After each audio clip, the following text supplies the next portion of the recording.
संकल्प है वो गौरी शंकर महाराज के की तरह से संकल्प है। इसलिए आप अगर चाहें तो इस कैंपस की परिक्रमा का अगर आप धर्मशास्त्र में नहीं कहते हैं, जो यहाँ की पीढ़ियाँ जो आचार्य हैं, आप आचार्य हैं, क्यों है, क्यों आप पीढ़ियाँ को समझे, जो थोड़ी कुछ है तो ज़्यादा कोई लाखों करोड़ की दाम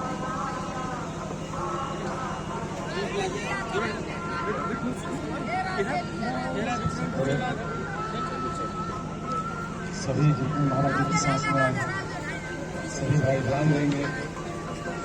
सबसे पहले महाराज जी की जो संकल्पना है आपको बोलना पड़ेगा, संकल्प यात्रा है तो गौरी शंकर जी किया जाता है।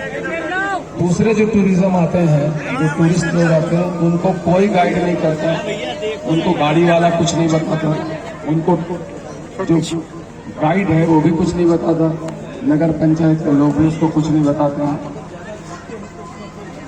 सबसे पहले परिक्रमा के साइड में 2 किलोमीटर 5 किलोमीटर अगर आप और किनारे खिसक तो साइड में आपको व्यक्तिगत समझा। ये जो महाराज जी है, जो माई के बगिया है, ऐसे कई बगिया है माई के। तीर्थ में बाग बगीचा लगाने का धर्म का नियम है। सबसे पहले मैं अपना परिचय दे दूं। मेरा नाम वंदे महाराज जी है। मेरे साथ में खड़े मेरे चाचा जी उमेश द्विवेदी हैं, बड़े भाई साहब सुनील द्विवेदी हैं और राजा द्विवेदी हैं, हर्ष द्विवेदी हैं। ये जब से सनातन धर्म है, तीर्थ के पंडा के रूप में हमारी वंशावली रही है। इसके बाद मंदिरों के निर्माण बाद का है। मंदिरों की पूजा तो कलयुग में चालू हुई, लेकिन ये माई के जो मंदिर है शक्तिपीठ है, 51 शक्तिपीठों में 29वां पीठ है। ये मंदिर का निर्माण 7,500 वर्ष पुराना है, क्योंकि जो कागज मिलते हैं युधिष्ठिर के लेख के मुताबिक रखते हैं। तो वहां से यदि हम लेंगे तो 5,000 वर्ष से ज्यादा है। ऐसा मान्यता है कि ताम्रयुगीन मंदिर है और हम लोग यहाँ के अभी पुरोहित हैं। और इसके पहले हमारे जो पूर्वज थे वो तीर्थ गुरु हुआ करते थे। इसके मंदिर के अलावा, हमारे घर के अलावा और कोई यहाँ पे अस्तित्व में था भी नहीं 100 साल पहले। इसके बाद में मंदिर के पीछे तो पूरा दलदल था, बियाबान जंगल था। वहाँ कोई माई की बगिया, कोई सोमुड़ा नाम की जगह नहीं थी। पैसों के लिए इन्होंने बनाया है। साधु संत आते थे तो गुफा कंदराओं में जाकर के तपस्या करते थे, ब्राह्मणों के आश्रित रहते थे, ब्राह्मण खूब सेवा करते थे, ले जा करके उनको राशन पानी दे करके और बढ़िया सेवा करते थे। इस प्रकार से प्रत्येक साधु को स्थान दिलाना यहाँ के ब्राह्मण गुरुओं का काम था। ऐसे ही रामचंद्र दास में उनको ले जा करके माई बगिया में बैठाया गया। माई बगिया में उनको जीविकोपार्जन चलता था। बाद में उन्होंने विवाह कर लिया। विवाह के बाद में उसकी स्त्री ने बहुत सारे व्यभिचार करके 7-8 संतानें पैदा की। उस व्यभिचार वाले स्थान में पूजा नहीं होनी चाहिए, माई की पूजा करनी चाहिए। लोग गड्ढे में स्नान कराते हैं।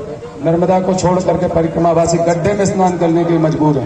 नर्मदा को छोड़ करके मलिनिया नाम की नदी को पूजन करने के लिए मजबूर है। किसके कहने पर? जब रामचंद्र दास जी 93 में खत्म हो गए तो 93 में वहां पे नगर पंचायत बैठती है। नगर पंचायत वहां जाकर के धंधा शुरू करती है, बाद में ठेकेदारी करवाती है और चपरासी को बैठ करके लोगों से लूटना और धर्म का नाम पर वहां दान दक्षिणा लेना शुरू करती है। पंडों का अधिकार चपरासी कैसे ले सकता है? पोस्टेड आदमी को अगर बैंक में आप पैसा देंगे तो आपके खाते में जाएगा। ऐसे दान जो देना चाहिए वो तीर्थ के पुरोहितों को देना चाहिए, न कि कर्मचारी को या शासन को देना चाहिए। इस प्रकार से मंदिरों में और मिला करके जो माई के बगिया नाम का बनाया गया है वो परिक्रमा वासियों को परिक्रमा खंडित कराने के लिए बनाया गया है। उनकी परिक्रमा चपरासी कराएगा, दान पुण्य लेगा, परिक्रमा खंडित हो जाएगी। दूसरा, फिर नर्मदा जल जो लेकर के चलता है उसमें मलिनिया नाम की जल भरा देने से उसका परिक्रमा वाला वो जल भी खंडित हो जाता है। इस प्रकार से अमरकंटक में सबसे बड़ा अपराध परिक्रमा वासियों को परिक्रमा खंडित करा के किया जा रहा है। और ज्यादा दिन का नहीं है, 93 से है। ये दुर्गा राव के घर के पास में बोर्ड लगा करके नगर पंचायत के लोगों ने शुरू किया कि परिक्रमावासी इसको पार न करें। इसका मतलब परिक्रमावासी यहाँ तक आते थे। और ये जो परकोटा बना है इसमें 60 कमरे हैं, सब परिक्रमावासी रुकते थे। आपके बगल में कटारे धर्मशाला है, हजारों परिक्रमावासी रहते थे। ऊपर में रामबाई धर्मशाला उत्तर तक में, ये जितने धर्मशाला यही बने हुए, पंडे पुजारी यही रहते हैं। अगर वो मुख्य स्थान होता तो पंडे पुजारी वहां बैठते।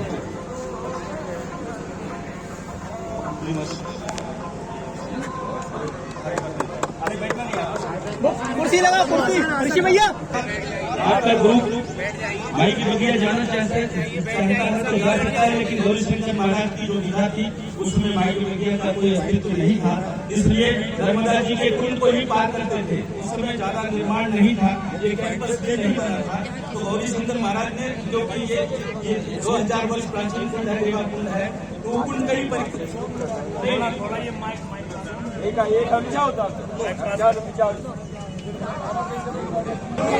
मेरी प्रार्थना ये है, सार्वजनिक रूप से मैं उमेश द्विवेदी भट्टी महाराज, मुख्य पुजारी नर्मदा मंदिर, हमारे पुजारी गणों से परंपरागत तरीके से जो गौरी शंकर महाराज आज से 150 वर्ष पहले जो परिक्रमा की थी, उस समय उन स्थानों का कोई भी जिक्र नहीं है, उनका कोई प्रचार नहीं था। कुंड केवल खुला था, उसमें कैंपस नहीं बना था। कैंपस पर कुंड की परिक्रमा करके ही लोग तट परिवर्तन करते थे, ये प्राचीन काल की शास्त्रीय परंपरा है।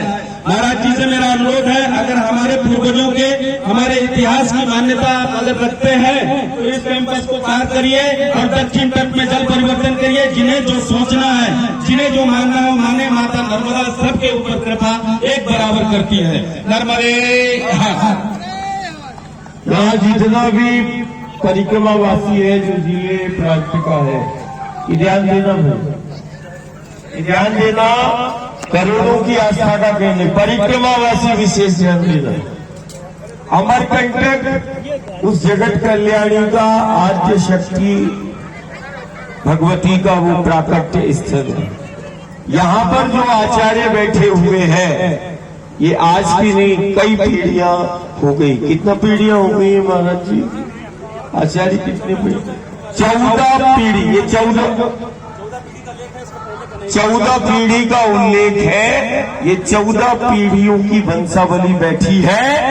जो भी परिक्रमावासी इधर पर अमरकंटक पर परिक्रमा करते करते आता है, ये 14वीं पीढ़ी से 14 पीढ़ियों से माई का पूजन और उनको विधिवत मार्गदर्शन करते हुए आए हैं।